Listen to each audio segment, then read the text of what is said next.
WWE के दो mega stars एक ही कंपनी में थे, एक ही एरा में थे, पर फिर भी कभी एक दूसरे के आमने सामने नहीं आए, और अगर शायद आ जाते तो WWE की हिस्ट्री हमेशा के लिए बदल जाती। तो आज इस वीडियो में मैं बात करूंगा WWE के वो ड्रीम मैचेस की जो शायद हो सकते थे पर नहीं हो पाए। और यकीन मानिए, नंबर 1 ड्रीम मैच देखने के बाद आप भी ये सोचेंगे कि WWE ने ये मैच क्यों नहीं करवाया।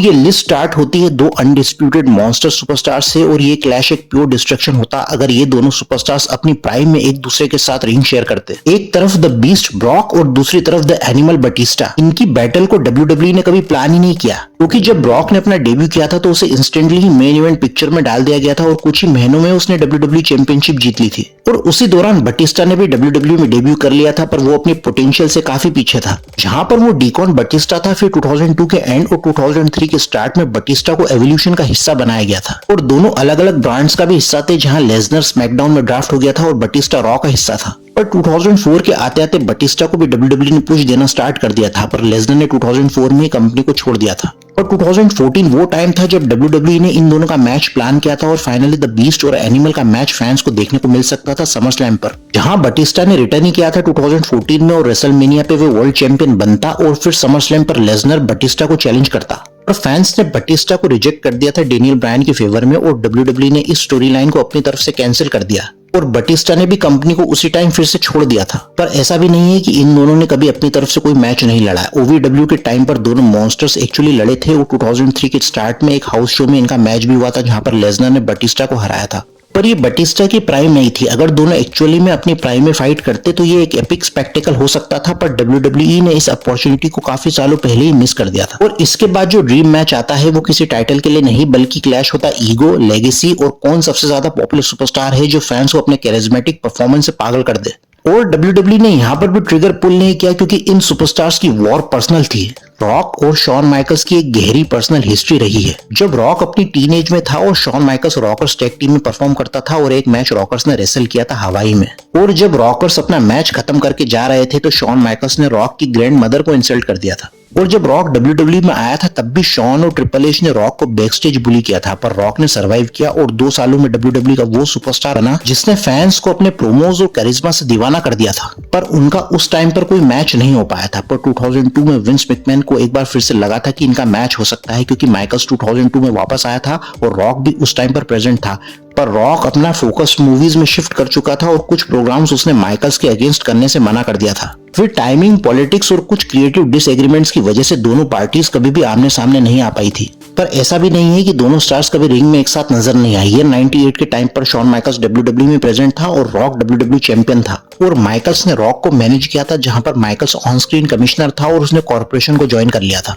और द शो स्टॉपर और द ग्रेट वन का कोई मैच WWE ने उस टाइम पर प्लान भी नहीं किया था, क्योंकि उस पॉइंट पर शॉन माइकल्स रेसलिंग में एक्टिव नहीं था, और माइकल्स का प्रेजेंस सिर्फ स्टोरी लाइन तक ही सीमित था। पर उसका इन्फ्लुएंस रॉक के खिलाफ जारी था, जहां पर वो एनी हाउ रॉक को रेसलमेनिया 15 होने से पहले WWE चैंपियनशिप मैच से हटवाना चाहता था। और रॉक को भी उस टाइम अवेयरनेस थी कि कोई ना कोई बैकस्टेज पॉलिटिक्स है जो उसे रोकना चाहती है, पर रॉक का राइज इतना खतरनाक था कि उसे कोई रोक नहीं सकता था, ना विंस ना शॉन माइकल्स। और इसी वजह से रॉक के मन में शॉन के प्रति एक डीप हेट्रेड बन गया था, और 2002 तक भी ये हेट्रेड खत्म नहीं हुआ था। और उसी साल शॉन माइकल्स के अगेंस्ट रॉक का एक ब्लॉकबस्टर प्लान भी था WWE के पास, पर रॉक ने अपनी तरफ से साफ मना कर दिया था कि उन्हें कोई इंटरेस्ट नहीं है, और इन दोनों सुपरस्टार्स का मैच फैंस के लिए एक ड्रीम बनकर ही रह गया था। पर अब जो मैच आने वाला है वो सिर्फ 2 एलिट लेवल परफॉर्मर्स की लड़ाई नहीं है, ये लड़ाई है फिलॉसफी और लीडरशिप स्किल्स की, कि जब टेक्निकल स्किल्स और रूथलेस एम्बिशंस आपस में टकराती है तो एक ऐसा कोल्यूजन होता है जो एक नए एरा को क्रिएट कर देता है। हालांकि ट्रिपल एच और ब्रेट हार्ट आपस में कई मैचेस लड़ चुके हैं लेट 90s में, पर यहाँ ब्रेट हार्ट तो ब्रेट हार्ट था, पर ट्रिपल एच वो ट्रिपल एच नहीं था जो बाद में द गेम और एक रूथलेस सेरेब्रल एसेसिन्स बना था।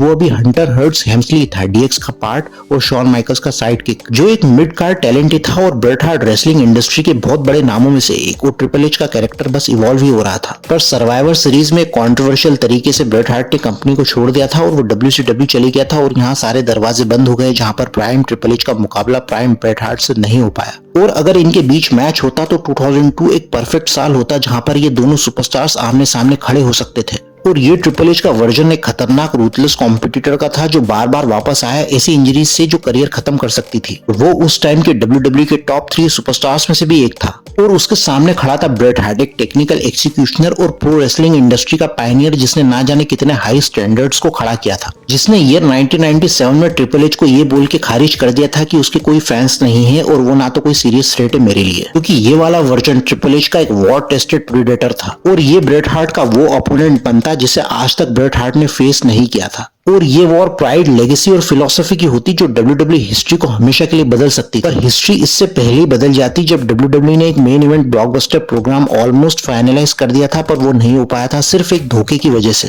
अर्ली 90s में न्यू जनरेशन एरा आ गया था और हल्क होगन की पॉपुलैरिटी को नए और राइजिंग स्टार्स चैलेंज करने लगे थे और उसी टाइम पर Hulk Hogan versus Bret Hart का मैच समर स्लैम 93 पर होने वाला था, जहां पर होगन इनिशियली एग्री थे ब्रेट हार्ट के साथ और उनका एक फोटोशूट भी हो गया था। रेसलमेनिया 9 पर योकोजुना वर्सेस ब्रेट हार्ट का मैच हुआ था WWE चैंपियनशिप के लिए। योकोजुना चैलेंजर था और ब्रेट हार्ट अपने टाइटल को डिफेंड करने के लिए लड़ रहा था, पर मैच होगन वहां आ जाता है जो हीरोइक लगता है देखने में, जो हार्ट की मदद के लिए आ गया था। और एक शॉकिंग ट्विस्ट यहाँ पर देखने को मिलता है जहां on the spot mister Fuji Hogan को चैंपियनशिप के लिए चैलेंज कर देता है और होगन 22 सेकंड्स में, और होगन फिर से टॉप पर आ गया था। पर बैक स्टेज ब्रेट हार्ट को यकीन था कि होगन अपने प्रॉमिस को पूरा करेगा और समर स्लैम पर टाइटल फिर से ब्रेट हार्ट के पास आ जाएगा। पर यहाँ होगन फिर से पॉलिटिक्स खेल जाता है और यहाँ पर वो हार्ट को पुट ओवर करने से मना कर देता है, ये कहकर कि हार्ट उसके लेवल पर नहीं। ये एक सबसे बड़ा धोखा था उस सुपरस्टार के लिए जिसने अपनी पूरी लाइफ ही प्रो रेसलिंग के लिए डेडिकेट कर दी थी। इसकी जगह पर किंग ऑफ द रिंग में होगन ने योकोजुना को फिर से चैंपियन बनवाया था और उसके बाद होगन ने भी WWE को लीव कर दिया था